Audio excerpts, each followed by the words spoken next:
Do you ever look at some business names and think, really, is that the best they could do? Or maybe you're a business owner struggling to come up with a name for a new product, service, or brand. Well, today we speak to a world-leading naming specialist who shares her extremely well-tested approach to creating names that stick. It's episode 554 of the 12-year-old, award-winning, and some may say poorly named, Small Business Big Marketing podcast. Well, I said, welcome to a small business marketing show where successful small business owners share their souls to take your marketing straight to the lead. Now, here's your host, Mr. Tim Reid. And welcome back to your weekly dose of name-calling marketing. I'm your host, Timbo Reid. You, infinitely more importantly, are a motivated business owner, and you are so ready to crank out some great marketing to build that beautiful business of yours into the empire it absolutely deserves to be. And that, my friends, is exactly why this podcast exists. As per usual, team, there's marketing GOLD dripping from the ceiling over here at Small Business Big Marketing's HQ. So let's get stuck right in. Alexandra Watkins is the author of one of Inc. magazine's top 10 marketing books, cleverly titled, Hello, My Name is Awesome. She's also the founder of Eat My Words, a creative naming agency behind names such as Burger King's Mac and Cheetos, the travel makeup kit Dash, like that name, and Wrigley's Alert Chewing Gum. Other clients include Coca-Cola, Google, and Amazon. So clearly Alexandra knows what she's doing when it comes to naming things. So if coming up with names that stick for your business has eluded you, and what you're about to find out is it's never too late, then you're going to love what Alexandra shares, including the biggest naming mistakes, the fact that it's never too late to change your business's name, or is it? The highly effective process she charges a lot of dough for to generate new names, her smile and scratch test for evaluating a great business name, how to narrow down a long list of names, plus Alexandra kindly reviews a whole lot of names that Small Business Big Marketing Facebook group members have put forward. I started off by asking her, why is a name important? Well, your name is the first thing that people see when they come in contact with your business. They either see it, maybe they see it on a store shelf, on your name tag. Maybe they hear it from on your show. Maybe they hear it when somebody's talking about your company, or maybe they read it on social media. So it can appear so many different ways, and it's, we always hear about making a good first impression. Your name is what makes that first impression. So it is really important that it works, and it works well. So I do love a good name, whether it be a business name, a product name, a brand name, a promotion name, whatever it is. I do love a good name. However, my listeners will have heard me say in the past, it's the energy that you put behind the name that you come up with that's important, because Apple used to be a piece of fruit, and now it's one of the biggest companies in the world. I wouldn't say it's not a great name, but it's the energy that they've put behind it and the products that they've created that makes it a great name. What do you think of that point of view? I think you're spot on, and I'm so glad you said that it's not a great name. It's not a particularly great name, but it's a name that we're all familiar with. It's a word we're familiar with. It's what's called an arbitrary name because Apple doesn't have anything to do with computers, but it's a name that people have come to love because it is synonymous with their products. So that's what people need to learn to be able to separate is the name from what's behind the name. But when you're starting out, look, Apple, we know, like Google or Nike, they're an anomaly, right? How many companies are really going to be that big? When you're starting out, you can't just go into it thinking you're going to be that company. It's great if you have aspirations to be that way, but when you're starting out, you don't want to give yourself any disadvantages because your name needs to work super hard. Yeah, well, I guess if you put the effort in and you come up with a great name, then, your marketing efforts have a head start, if you like. Oh, huge. Wow. I love everything you're saying. You're saying exactly what I say. It's true, though. It's true. Like, you have a huge head start. Like, we named a frozen yogurt franchise Spoon Me, and people love the name Spoon Me before they'd even tried the yogurt. So, I mean, if you can get somebody to love your brand and have an affinity for it before they've even tried your product, you are winning. Well, let's start in the negative space. What are the mistakes? What are the biggest naming mistakes people are making, business owners are making? The biggest one that people make is having a name that's not spelled exactly how it sounds. And this all started with the, desperation to find an available domain name. So people were spelling things weird ways or spelling them maybe phonetically how they sounded. And so what happened is companies would spell a name, either just a ridiculous spelling like Species, which was this organic baby clothing company, and it was spelled Speeses. And they explained their name on their website by saying, and it's so silly, species is spelled like that because that's how babies would spell species if babies could spell.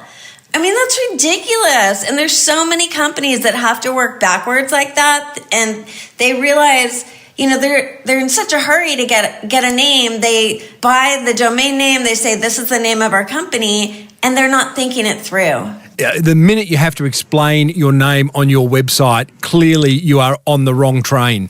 Yeah. Anytime you have to explain your name, you're essentially apologizing for it. And when you apologize for it, you devalue your brand. So if you have to explain what it means, if you have to explain how it's spelt, if you have to explain why on earth it's called that. How it's pronounced. Yeah. You have made a very big mistake. Any other naming mistakes people make, Alexandra? Everybody starts in the same place, which is the wrong place. At GoDaddy or a domain name registrar. Nothing wrong with GoDaddy, love them. But most people think you have to have an available domain name.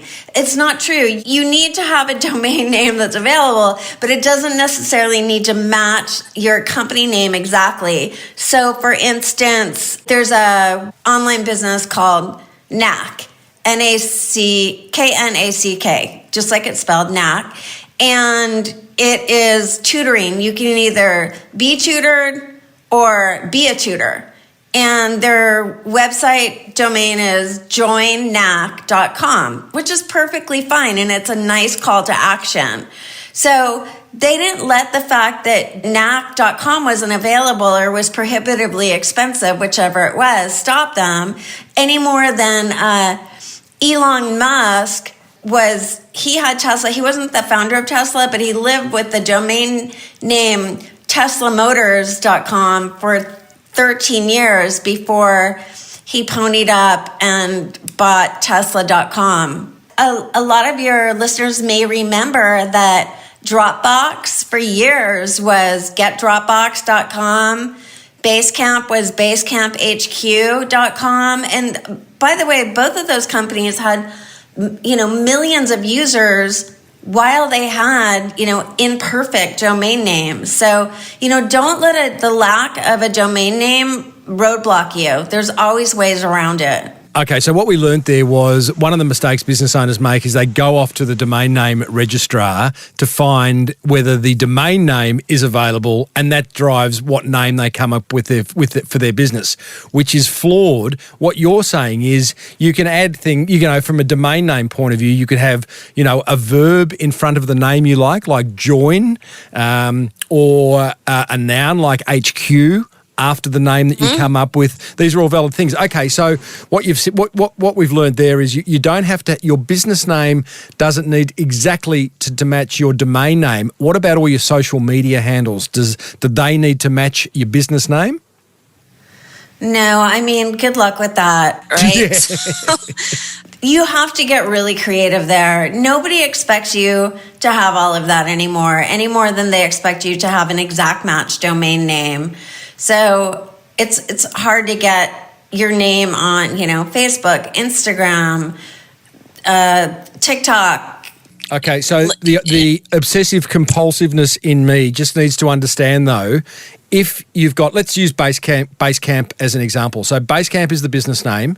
Their domain name is Basecamp HQ. Therefore, Correct. are all their social media handles Basecamp HQ? Is that the best outcome? I don't know what their social media handles are. Doesn't matter what they are, but in theory, what would you be recommending? Well, let's use Dropbox instead, because I'm not a fan of HQ. Just because I don't think HQ is very common. And Q is also the hardest letter to type on a keyboard, probably next to, it's like you use the pinky finger to type it with.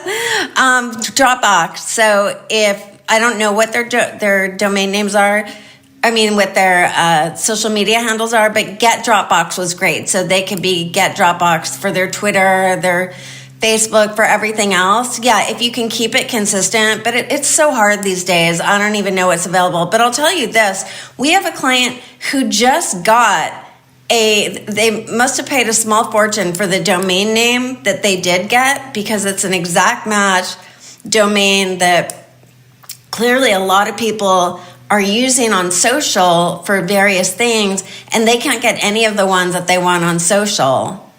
So I think with social media, once people find you, they follow you, and then that's it. And if people really want to find you, they'll find you. You mentioned Species as an example of a bad name that you've come across. Could you just humour us with a few more? Oh my God! How long do we have? One of the I call these names head scratchers because they make people scratch their head. This one is spelled XOBNI. Any idea how to pronounce that or what it means? I'd probably pronounce it XOBNI. That's how I'd pronounce it. Yeah, it's Zobni, and it's inbox spelled backwards. Oh, it's not even funny. Yeah, no one knows that. People don't intuitively spell things backwards. No, that's terrible. That's terrible. Yeah, another one. God, there's so many. Okay, well, this one's really bad. This is a chocolate company, and it's spelled TCHO. To Cho. It's pronounced Cho, but just seeing TCHO, you might not know that. It looks a little bit like it could be like techno with some letters left out. But yeah, Cho. But if I were telling you, when you come to the Bay Area in San Francisco, you've got to go to Cho Chocolate. They give factory tours. I'm just making this up. But you're hearing, when I say Cho Chocolate, you're hearing CHO in your mind. You're not hearing TCHO. And then when you ask Siri, hey Siri, get me the address for Cho Chocolate, she's going to hear CHO as well. That's another consideration, isn't it? As we enter the world of voice prompts and, Siri and Alexa. Alexa. And all these, Oh, God. Oh, no. Have you set her off? Yeah. I knew that was going to happen. I knew. I love it. Oh, my gosh. I love it. Alexa, stop. Oh, my gosh. She's still going. Sorry. I've actually had, a few years ago, I shared the stage with Karen Jacobson at a conference at Disneyland Convention Centre, and Karen is Siri. So I've actually shared a stage with Siri, and she's just moved back to Australia. Oh, my I'm going to have her back on the show. That's so cool. Anyway, I digress. Let's talk about good brand names. You are all for names that stick or sticky names. What do you mean by that? So I have this evaluation criteria for telling if a name is strong or weak, and it's called the Smile and Scratch Test. So sticky is kind of a combination of the acronym of SMILE, which is suggestive, memorable, it has imagery, legs, and makes an emotional connection. But sticky, I think the most important thing in sticky is it memorable? So what makes a name memorable, and what makes anything memorable? And it's if something is familiar and it's already in our existing knowledge base. So, for instance, we have a bike lock here called Kryptonite. And we all know Kryptonite repels Superman. Well, if it repels Superman, it must repel bike thieves as well. So because we already have familiarity with Kryptonite, that makes that name easy to remember. Love that. What a great name. Yeah, it's a great name. It's one of my favorite names. You talked about the smile and smile and scratch test. Smile and scratch, yeah. These are the criteria that you use to determine whether a name is any good. Is that right? Correct. Okay. Shall we maybe go through that at the end? Because I want you first to share your process for coming up with a great name. So maybe smile and scratch test we can sort of cover later in our chat. Is that Yeah, that's fine. We've already gone through. We'll go through a little bit here and there, but yeah, absolutely. And it's by the way, for anybody that can't listen to the end, it is on at eatmywords.com. Eat My Words is my company. On our website, on the homepage, you can test the strength of any brand name, and that will walk you through the smile and scratch test. You type in your name, and then it will ask you a series of questions about your name, and it's essentially will walk you through the 12 points of the test. Yeah, I've been through it myself. It's excellent. There are business owners listening? I imagine the majority are listening, thinking, "Well, I've already named my business. Is it too late to go back and apply what I'm about to learn from Alexandra, or am I stuck with a name that I hate?" Well, don't ever get stuck. I mean, the way I tell people to think about their name is, how long is your company going to be around? We just renamed a bank that's more than 100 years old because they plan on being in business more than 100 more years. So it's never too late to change your name. If your brand has so much equity and is really ingrained in people's minds and it's a good, solid name, by all means you can keep it. But most people don't have nearly as much equity in their brand name as they think they do. So it's it would be good to find out. But, if you have a name and you don't want to change it, you can always strengthen it with a tagline. That's probably the easiest thing to do, but on eatmywords.com, you can see some great examples of before and after names if you click on our name portfolio, and that might inspire you to change your name. A lot of times people think, well, I don't, because people that want to change their name, the reason they do is they're stuck with it. They feel that there's nobody can spell it. People pronounce it wrong. My emails always get bounced back because of, spelling errors, or I have to explain it all the time. So, if it's causing you that much frustration for the amount of time it takes, and it will cost a little bit of money to rebrand, it's well worth it in the long run to not have to deal with all of those obstacles. I think it's a great point you make that, as business owners, we are most invested in our business name. We think it has much more equity in the minds of our customers and prospects than it actually does. So that's quite reassuring to go, okay, well, I'm actually the one who thinks my name's the best not the best in the world. You wouldn't change it if you thought that, but I'm the one who thinks that my name is so enmeshed in my prospects and customers' minds that I can't change it. You can. There is an expense, of course, changing stationery and logos and branding and all that stuff. If it adds up and makes sense to you, then, it's never too late. What are some examples, Alexandra, that you of before and afters that you've got on your website?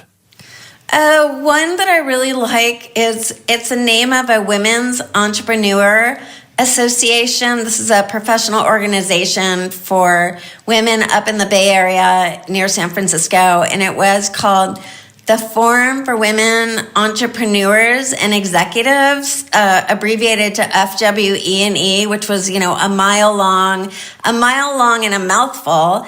And we changed our name to Watermark, and it was all about women making their mark, rising to a higher level. The name has great legs. They have an award every year called the Women Who Have Made Their Mark Awards. So that was one that I particularly liked. Another is a dating website.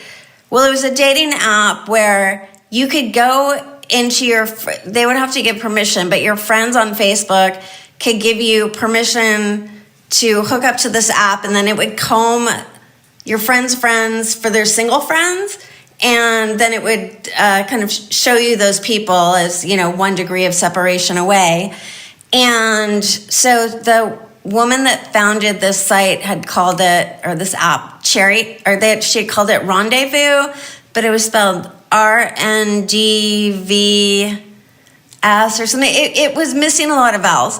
And we renamed it Cherry Pick because it was all about cherry picking the best of the bunch. Yeah, that's fun. Yeah, so robotics company that were originally doing robotic dishwashers for restaurants, and they were going to be called Bistro Robotics, but then they realized they should really be thinking bigger and going into commercial kitchens and like huge hotel restaurants like in Vegas that wash 10,000 dishes a day. So we renamed it from Bistro Robotics to Dishcraft, like witchcraft, Dishcraft Robotics. How important is a tagline? I've got this view on taglines, which is basically if your name doesn't explain what you do, then you need a tagline. But if your name is self-explanatory, like the Small Business Big Marketing podcast, kind of says what it does on the pack, doesn't need a tagline. Doesn't need a tagline. What role is tagline? You have good instinct. You have really good instincts. Yeah, I think that you're right. If your name says what you do, like yours does, you don't need a tagline.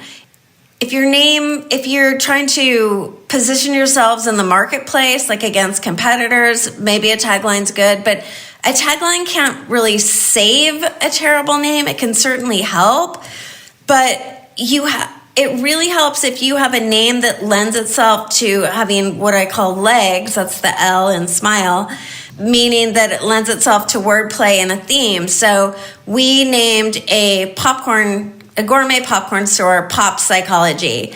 And their tagline that we did is crazy for popcorn because it ties in with psychology, right? Crazy. So that's where you can really have fun with the tagline, is where you're playing off of the name, but it doesn't depend on the name. All right, that's nice and clear now. I want to embark on your process of coming up with a sticky name. Now, to be clear for those listening, when we talk about names, we are talking about a business name. It could be a brand name, a product name, a service name, the name of a promotion.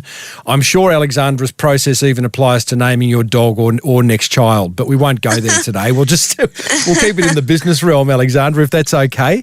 Do you have one process that you share in order to come up with sticky names, or are there a number? Every process starts at the same place. They all end up at the same place. It starts with the same foundation. It ends with a great name, but there's a few different ways that we can go about it depending on how many decision makers are involved and how high level it is. But the basics are this. You need to start with what's called a creative brief. That's where it's like a roadmap for your brand. So you're going to, and this is in my book, Hello, My Name is Awesome. It's also in I have a new online course, How to Create Super Sticky Brand Names, and the creative brief you'll find in both. It's going to ask you to, talk about your brand, what's your brand personality, who's your target audience, what are some themes you might like to explore in your name. So you're really just putting in all the information, all the ingredients that are going to go into your brand name. And this roadmap will kind of keep you on course. So if you're coming up with names that are playful, but under brand personality, you have, serious, then you know that you're off course. So the brand name, the creative brief will keep you true. So the creative brief is where we start. Every client fills one out. And then we have a kickoff meeting where we go over the brief. We ask a bunch of questions, bounce around some name ideas, just seeing, what our clients are reacting to.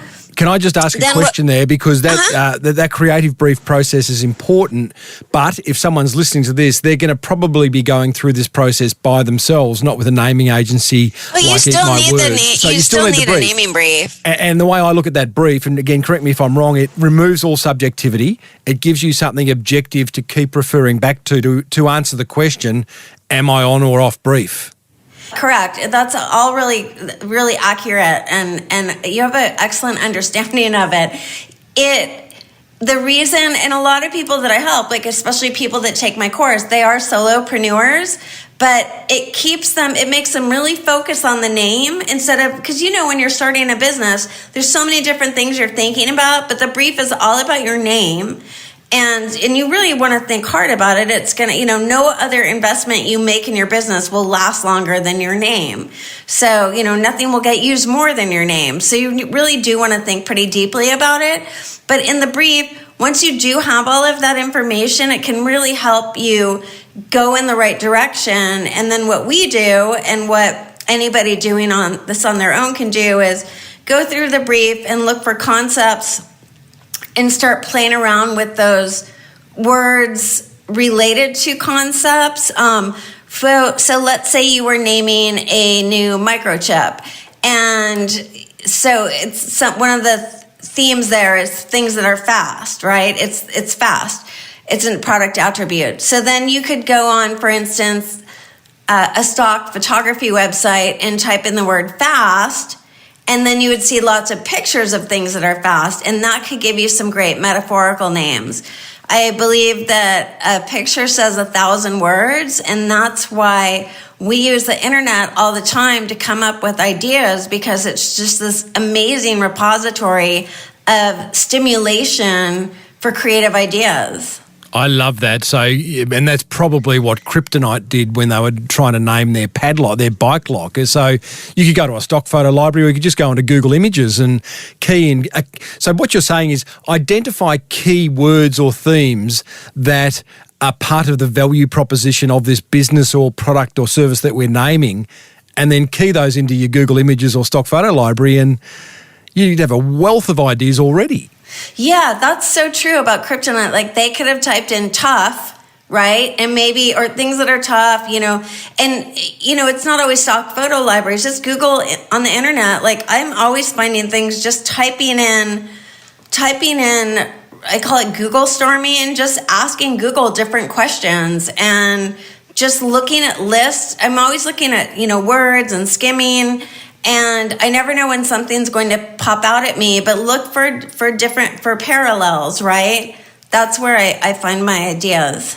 Yeah, I love that. Okay, so creative brief, highlight words or themes, go searching for imagery that reflects those, and you might come up with a name. What else? Thesaurus is a great place to start. Just trust me. Just go there, even if you think I know what this word means and related words. There's going to be more words, and the internet will just lead you down, more rabbit holes, which is great when you're naming things, because you'll just find ideas in places that you weren't expecting them. So just keep looking. There's plenty of word sources online.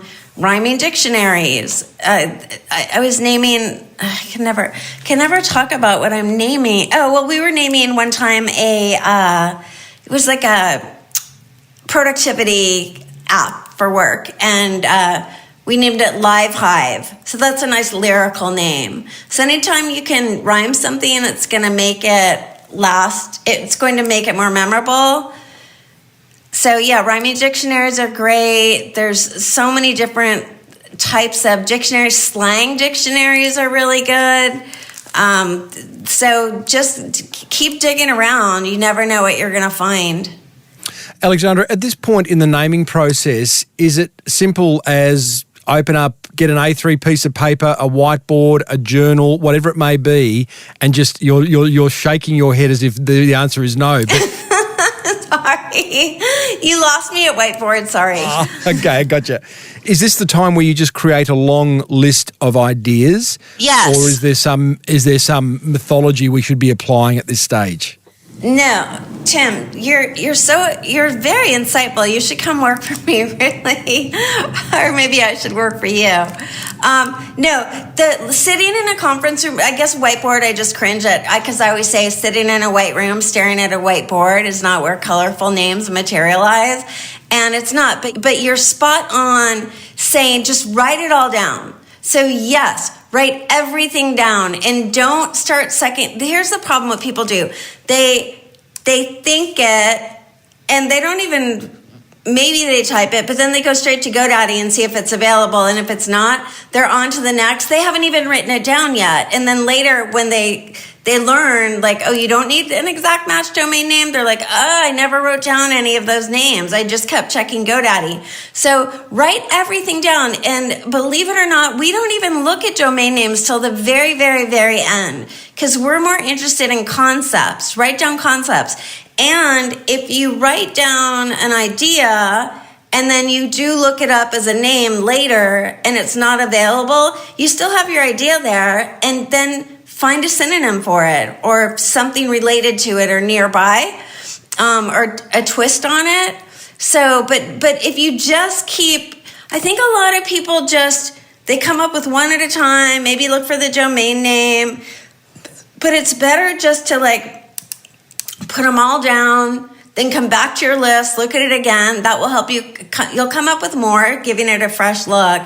And don't start looking everything up until the end, but there's so many different places to get ideas. And, your name, most people spend more time, trying to, well, I don't know. Some people, I don't want to say shopping for a pair of shoes, but they certainly sometimes seem to put more thought into, will this go with my outfit? Will this go with my outfit? Then will this go with my brand? I mean, it's quite easy to shop.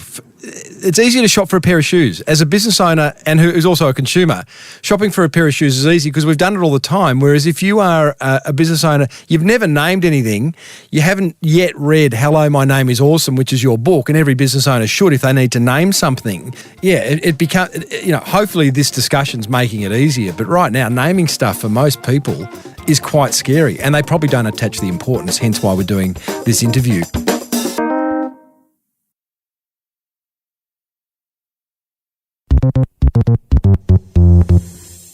So far we've got the creative brief, we've gone to Google Images, we've gone to stock photo libraries, rhyming dictionaries, slang dictionaries, thesauruses, finding words that complement the kind of things that our product or service or business is about. Is there anything else that we could be doing to generate names? Those are some of really my better things to do. I mean, just those things alone can keep you busy for weeks. But one thing that you don't want to do is just start asking everybody's opinion, because that's how you're going to end up. You're not going to get a name that you love. You're going to get a name that is mediocre at best, and you won't get the right name. You'll get the name that's met with the least resistance. So that's why you give people this objective criteria of the smile and scratch test, because then you don't have to ask people, is this a good name? You can go through smile and scratch and see for yourself, and then trust your own gut, trust the smile and scratch test, but don't do focus groups, because those are very forced and false. And people aren't these great judges of names, to sit somebody in a small room and ask, which of these names is more appealing to you. They're not in a store seeing the product on the shelf, or they're not seeing your Facebook ad. So it's all very artificial. You're very big on solitary brainstorming, from what I can tell. So this is the idea of probably less is more when it comes to how many people do I involve in the naming of my whatever I'm naming. And I like that. I think, unless you give people the brief, the creative brief, the idea of asking family, friends, work colleagues, business partners, what do you think of this name? You're just going to get a subjective answer, and that's just no good. So again, the creative brief is incredibly important, and the idea of solitary brainstorming is courageous because you're kind of relying on yourself as the business owner to come up with the name. But again, following this process, you're going to have some success. Okay, so we have now, having gone through that process, Alexandra, got a very long list of names, okay? That could do someone's head in if you didn't know what to do with that long list of names. So is the first step to go and put, what do you do? Shortlist it down to 5 and put each one into the, what's it called, the smile and scratch test? No? What do we do? Yeah, well, okay, don't shortlist anything yet. If you learn the smile and scratch test first, so when I'm coming up with names, I might have or what I recommend to people is have a couple columns, right? So when you're writing down, if you already know the smile and scratch test, you're going to know if it passes that. And then so you'd have, like yes, maybe, and then sparks are what I call, it's like a spark of an idea. It's not the name yet, but it might lead you somewhere else. So yeah, smile and scratch test, but also urbandictionary.com. If you don't want your name if you're targeting teens or young adults, you want to make sure your name doesn't have a lot of upvotes, that it meaning something untoward. And trademark screening is really important to do. So what I would tell people to do is you can wait on the trademark screens, narrow down your list first, Google it. There's a couple stories in my book about people that didn't Google like other meanings of their names, and where these were really met with disastrous results because their names had other either slang definitions or the meaning of the word was, an infectious disease, for instance. Two of those examples in my book. I think there's a great case study, correct me if I'm wrong, but when Pepsi launched in China with the tagline, and this was back in the 80s with the tagline, the taste of a new generation, and you know how big the Chinese are on ancestry and all that kind of stuff, the taste of a new generation translated in Chinese or Mandarin to Pepsi will bring your ancestors back from the dead? Yeah, I heard something like that. And Coca-Cola translated to eat the wax tadpole or something. I don't know. There's always urban legends and things like that. But I think I did hear that about Pepsi. But I guess that's another consideration. If you're a business that is planning to go offshore, then you need to know what shores you're going to be off and go and test the name in those cultures. Yeah, you want to have it tested by a professional language, brand translation service. And you don't want just one person from that culture testing your name. You want multiple speakers, just like we all interpret names differently. You want to get multiple people testing it or giving their thoughts on it, because, things are subjective, can be subjective. But if it's a literal translation, that's when you can really get in trouble. But yeah, you definitely want to run your name through the smile and scratch test. So do we have time to go through that? Absolutely. Okay. So SMILE, as I said, is an acronym that the 5 qualities that make a name strong. The S stands for suggestive. You want your name to suggest something about what your brand is or does, or suggest a positive brand experience. So, for instance, Amazon suggests very large. Right? M, memorable. We talked about that. Make sure your name is based in something familiar to people. It will make it much more easy for people to remember than just a brand new word that, like Zobni, right? Xobni. Like, there's nothing for a brain to latch onto there. Before we go on to I, just on made-up words, we've touched on them a couple of times. Is it a yes or a no from you in regards to made-up words? Yes, that's a good question. So a couple things on made-up words. So if it's a word that combines two words together, so for instance, Groupon or Pinterest, that's called a portmanteau. I probably butchered the French pronunciation of that beautiful word. I didn't even try. But if it's natural, so if I say Pinterest or Groupon, someone should know how to spell it when they hear it. So it's got to do that. It's got to be intuitive to spell and pronounce. And it needs to sound like a real word. So for instance, Expedia, Optima, those sound like real words. In fact, the first time I saw Pentium advertised on a billboard for Intel, I thought it was on the periodic table of elements, and I had just missed it. So that's a really good test. So that's the trifecta: intuitive to spell, intuitive to pronounce, and looks like a real word. Great. And that's the I in SMILE. No, that's us talking about coin names, so made up words. And the I in SMILE is imagery. So if someone says your name, you want them to be able, or they hear your name, you want them to be able to be able to picture something in their mind. So an energy drink named Bloom, for instance, or Rent the Runway. You can picture something. They're very visual because pictures are easily saved in our brain's dusty filing cabinet so we can recall them later. So that helps with memory. And I'm all for keeping the amount of people you bring into this process to a small group. I quite like the idea of if you have a good graphic designer in your marketing world, on your marketing team somewhere, I imagine they would be a good person to bring into the naming process because they will literally see things that you don't. We could use the 2 E's, if it was an optometrist and that, they came up with a word that had 2 O's in it, then that's a pair of glasses and the graphic designer is going to see that. And one of my favourite books around this topic is called A Smile in the Mind, which is basically I have that book. Isn't it awesome?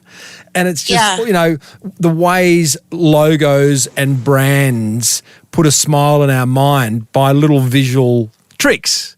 So I guess my question there is, do you like the idea of bringing a graphic designer in to the early stages of a naming process? I think it's important if sometimes a client on our end will say, well, I can't visualize it. And then I have to say, that's not up to you. Like, let a designer can visualize it. Just no more than I can come up with. Sometimes I can do the clever things. Like I named an eyeglass store and made you look. And I got the OO on the look, made it into glasses. But yeah, I think a designer is important. But the trick is, like, when we're presenting names to a client, we don't want to show any logos with them because we don't want people to get distracted by a logo. We want them to just be judging words at that point. But yeah, if we know that there's certain letters that designers love. Designers love S's, like anything with a curve to them, O's. Other letters are more difficult. So yeah, we definitely know when a designer is going to like one word over another. But yeah, a good identity designer can definitely be helpful. What does the L stand for in smile? Legs, and legs means that your name lends itself to a theme. So for instance, if we were naming a woman's public relations business, and her name is Lynette Hoy, and she was just using her own first and last name, Lynette Hoy PR, and it didn't say anything about her, and she was a really fiery woman, so I named her company Fire Talker PR and gave her the tagline Hot on the Press because she was really good at hounding them. And she calls herself the fire chief. She works in the firehouse. She has, like her webinar is called, what's it called? Oh God, I'm spacing on what that one's called. Controlled Burn, I think is one of her package names. Ignite Your Visibility is her webinar. And then when she does a presentation, she starts it off by playing her theme song, which is the song Fire by the Ohio Players. And think of legs this way. If your name lends itself to a theme song, it has legs. I love it. As well, ZZ Top would be the obvious one to start with there. For those who are children of the 80s, you're looking at me very blankly going, what are you talking about? No, what's ZZ Top She's got song? Legs. She's got legs. Oh, she's got legs. Oh, I was thinking of the Fire Talker. Sorry. Yes. I hear the Fire Talker is also sliding down a pole to get to her office these days as well. So she's really taken that brand name to extreme. That case study you just gave us is a great example of how a name can then blossom or balloon out into all aspects of your business. It can drive the titles of your employees. It can drive what you call your office building. It can drive, all sorts of things. It's really important because when that starts to happen, I reckon that's when a name becomes particularly sticky, when it's infiltrated all aspects of the business. What's the E stand for, Alexandra? just a quick plug for Eat My Words. Our blog is called The Kitchen Sink. I love it. The E in SMILE stands for emotional. You want your name to make a strong emotional connection with people. And just like, Fire Talker did with you, it made you smile. And that's what, when I say a name should make you smile instead of scratch your head, people like to get things. They like to feel good. And that's what a good name can do. And that's making a strong emotional connection. So the GPS for dogs that we name Retriever, that makes a strong emotional connection. That's so obvious. And that's another, I reckon, a great acid test when someone goes, that's just obvious. That's genius. How could a GPS for dogs be called anything else but Retriever? Yeah, thank you. We've used the SMILE test. We understand that. I feel like we're drilling down and shortlisting. Is there a point where we get down to 2 and flip a coin or? Well, no. Okay, you want to run it through SMILE, then Scratch. Do you want me to just quickly say what they are without going into great detail? So spelling challenge, scratch it off the list. It's just so problematic. Take my word for it. I have a free mini masterclass on my website that will just show you a lot of the pains of the scratch thing. The first C in Scratch stands for copycat. You don't want a name that sounds like competitive names. People just will roll your eyes. Why be somebody else when you can be yourself? The A stands for restrictive. An example of that is if Jeff Bezos had called Amazon Book Barn instead, they would have been restricted to selling books. The A in Scratch stands for annoying. An annoying name is like Zobni. We talked about inbox spelled backwards, things spelled with numbers. It's just annoying. It's anything that's going to frustrate or annoy people. The second R in Scratch stands for, sorry. No, there's no second R in Scratch. This is not. The second C in Scratch stands for curse of knowledge. And that's where your name usually means something in a foreign language, or it's so foreign to your engineers might know what it means, but your customers won't. So that's curse of knowledge. Only insiders get it. And finally, the H in Scratch is hard to pronounce. And we talked a little bit about that too. The spelling challenge and hard to pronounce are the two really big no-nos in Scratch. Love it. The SMILE and Scratch test. If you can't get through that, then you don't have a good name. So once you are through that, and you're down to, you might not be down to 1. You still might be down to 2 or 3. Go to trademarking and then pick the name that has the cleanest trademark, or the most clear, looking in the crystal ball, like any issues that could arise. Pick the one that looks like it's going to be the cleanest. That's what we always do, even though sometimes it pains us because we really like another name better. If there's any potential that, we can see right away for trademark conflict, we don't want to recommend that name to our client. Alexandra, we are getting very close to where you and I are going to review some names of lucky Small Business Big Marketing Facebook group members. Before we do that, I want to say goodbye to everyone else. If those who haven't joined the Small Business Big Marketing tribe on Facebook, I encourage you to do so because there are membership privileges, and this is one of them. You get your name reviewed by world-leading experts like Alexandra Watkins. But for those who aren't in the Facebook group, go to eatmywords.com, which is where you'll find Alexandra's naming business. You'll find a free name evaluation test, mini masterclasses. I would love to speak to you at another time maybe about the marketing of your business because you've done it so beautifully, Alexandra. You've got a book, you've got these masterclasses. You give away a lot of free value, which I think is fantastic in order to pull people towards you. So well done on that. Thank you. Well, there you go, team. Naming expert Alexandra Watkins. Do you enjoy that? Did it make you cringe a little when you thought, oh, geez, I wished I'd had that process when I was naming my business? Or maybe you've nailed it. Maybe you didn't know, but you'd actually adhered to her process and got a name you love. Who knows? Only you do. Hey, here's what grabbed my attention from that chat with Alexandra. Attention grabber number 1. I love the importance Alexandra attaches to a name. Like, I get it. Like, that's the business that she's in, so she's biased. But it is important. And having a great name is ace when you're a business owner. So she's leading the charge in that regard. Well done to her. Attention grabber number 2. I love the creative brief process. I mean, this applies to whatever you're having done, whether you're writing a creative brief for a name or a website or an ad or a logo. You've got to get the brief right. But then taking it to the next stage where it's time to name something, I love the idea of then identifying sort of keywords and attributes and going to Google Images or stock photo libraries, slang dictionaries, and actually looking for names in those spaces. Excellent idea. Attention grabber number 3. I love the fact that it's never too late to change your business name or your brand name. It seems amazing that that's the case, and I get that there would be an expense attached to it if you have to reprint stationery and signage and merchandise and all that. But, you know, something to consider. If you really, really hate your name, if you really think your business name is dragging you down, then take comfort in the fact that it's never too late. That's what grabbed my attention. Write this number down now and call me after the show because I would love to know what grabbed your attention. Call the Small Business Big Marketing hotline on 0480 015 150, just like listener George did. G'day, Timbo. It's George Koudenarius here from Waves Marketing. That's Wayves.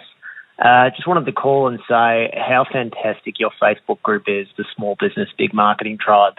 I'm absolutely loving being part of it. There's so many smart people in there, so many great business owners. I learn a lot. It's great to contribute as well. It makes me laugh.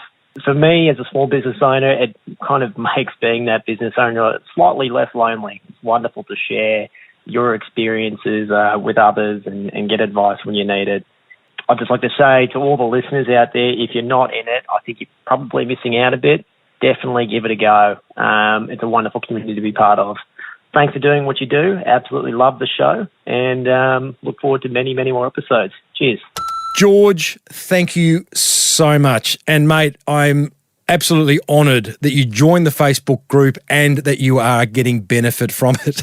It sounded like a paid sponsorship, what you just left. Everyone else listening, I assure you, I didn't pay George to ring up and say that. But what he says is true. It's a bunch of motivated business owners just like you, holding each other accountable, sharing marketing ideas, and reminding us all that as business owners, we're not alone. So if you're not a member, go over to Facebook, search for Small Business Big Marketing Tribe, and upon approval, because there's 3 questions you've got to answer to get membership, I'll see you on the inside. Next episode, we catch up with a marketer who, having studied some of the great hype merchants of all time, including the likes of Malcolm McLaren, Jesus Christ, and Steve Jobs, I never thought I'd say those 3 names in the one sentence, now specialises in creating hype for his own clients. In fact, he's written the ultimate book on the topic of hype with the unbelievable title of, and wait for it, The Hype Handbook, 12 indispensable secrets from the world's greatest propagandists, self-promoters, cult leaders, mischief makers, and boundary breakers. It's a great interview. That's coming up next time. Speaking of books with crazy names, be sure to grab a copy of my book, The Boomerang Effect, over at smallbusinessbigmarketing.com. I genuinely would love to hear what marketing is working for you. So call the Small Business Big Marketing hotline on 0480 015 150. And do not worry, I do not pick up the phone. Don't panic. It's your opportunity to leave me a message. If you're loving the podcast, then you'll find 553 more episodes on your favourite podcast app. This podcast was presented by me, Timbo Reid. The music bed written, sung and produced by Lockie Dolly, who now plays for Roger Waters' Pink Floyd. I'm so excited by that. And lovingly mollycoddled together by producer Dave Zlowinski. Until next time, team, thank you so much for tuning in. May your marketing be the best marketing. Bye for now.